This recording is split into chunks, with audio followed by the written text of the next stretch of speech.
नमस्कार, मैं doctor PM Jaiswal.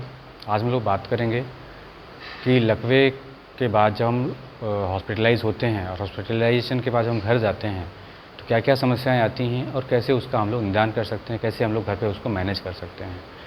तो जैसा हम लोग सभी जानते हैं कि लकवे में क्या होता है कि हाथों और पैरों में कमज़ोरी आ जाती है, कई बार चेहरे भी अफेक्टेड हो जाता है और कई बार इतना अफेक्टेड हो जाता है कि बिल्कुल भी मूवमेंट नहीं रह जाता है।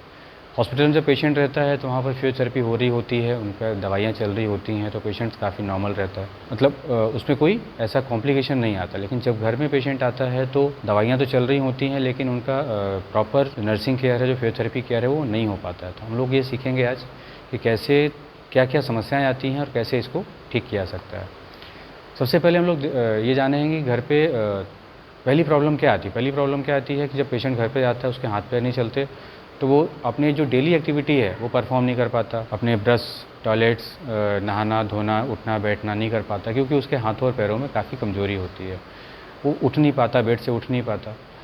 पेशेंट अगर ज़्यादा टाइम तक बेड रिटर्न है तो हाथों में और पैरों में एक सिनर्जी डेवलप होने लगती है। हाथ ऐसे मुड़ने लगते हैं, अंदर को जाने लगते हैं, पैर भी अंदर को मुड़ने लगते हैं, पंजा अंदर को मुड़ जाएगा, उठना अंदर को मुड़ जाएगा। इस तरीके की सिनर्जी डेवलप होने लगती है।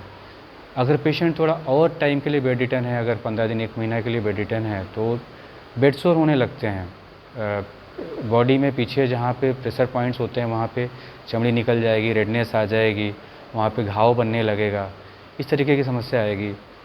कई बार इन्फेक्शन के चांसेस काफ़ी बढ़ जाते हैं, क्योंकि पेशेंट काफ़ी वीक होता है, तो इन्फेक्शन के चांसेस इसमें बढ़ जाते हैं। तो हम लोग देखते हैं कि अगर पेशेंट घर पे है, उनको कोई फिजियोथेरेपी की सुविधाएं उपलब्ध नहीं हो पा रही है, नर्सिंग केयर अच्छी उपलब्ध नहीं हो पा रही है, तो कैसे इनको हम घर पे मैनेज कर। सबसे पहला है, अगर पेशेंट घर पर है और वो बेड रिटर्न है, तो आपको ध्यान देना है कि उनका मोबिलाइजेशन, उनका जो बॉडी की पोजिशनिंग है, वो हर 1 से 2 घंटे में होते रहे। पेशेंट बिल्कुल सीधा नहीं लेटा रहे, उसको करवट दिलाते रहना है। करवट अभी 1 घंटे बाद बाएं करवट, फिर 1 घंटे बाद दाहिने करवट, फिर 1 घंटे सीधे, इस तरीके से आपको उनको पोजिशनिंग करते रहना है।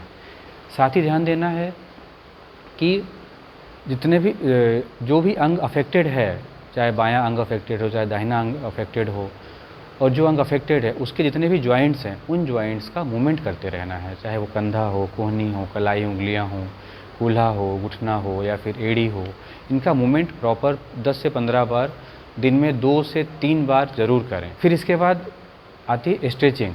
स्ट्रेचिंग ऐसे पेशेंट में बड़ी इंपॉर्टेंट होती है, खासकर जब पेशेंट्स में टाइटनेस आने लगती है, तो कॉन्ट्रेक्चर डेवलप ना हो, टाइटनेस डेवलप ना हो, उसके लिए स्ट्रेचिंग बड़ी इंपॉर्टेंट है। स्ट्रेचिंग कई तरीके की होती है, तो पेशेंट की नीड के ऊपर आप जो थेरेपिस्ट वहाँ पे सजेस्ट करें, उसके हिसाब से स्ट्रेचिंग करें। साथ ही साथ जब पेशेंट बेड रिटर्न होता है तो इनको एयर बेड की ज़रूरत होती है, ताकि उनको बेड सोर नहीं हो। इसके बाद हम लोग ध्यान देंगे कि अगर पेशेंट बेड रिटर्न है तो उनके बॉडी में कोई लाल निशान नहीं आ रहा हो, इसको बीच बीच में चेक करते रहना है। मतलब हर 2 से 3 दिन में चेक करते रहना है कि कोई भी चकत्ता, लाल निशान या गुलाबी निशान या चमड़ी कहीं से हट रही हो, इस तरीके की समस्याएं ना हो, आपको देखते रहना है। इसका पूरा ध्यान रखना है। अगर बेड सोर डेवलप हो गया तो बहुत परेशान करता है, क्योंकि वहाँ पे पेशेंट लेटेगा, प्रेशर बनेगा और वो घाव फिर बढ़ता ही जाता है और उसका इलाज करना थोड़ा बड़ा कठिन होता है। हो तो जाता है, लेकिन पेशेंट उसमें परेशान होता है, घर वाले भी साथ में परेशान होते हैं। फिर ध्यान देना है कि खाने और पीने का, पानी का इंटेक जो है तो वो प्रॉपर होना चाहिए, उनका पानी कम नहीं हो। एक जो यूरिन आउटपुट होता है वो बीच बीच में चेक होता है, तो वाटर इंटेक काफ़ी अच्छा होना चाहिए। कैलकुलेट भी करते रहें वाटर इंटेक, कितना वाटर इंटेक गया है, कितना यूरिन आउटपुट गया है। इसके बाद आपको ध्यान देना है उनकी मील पे, उनके खाने पे।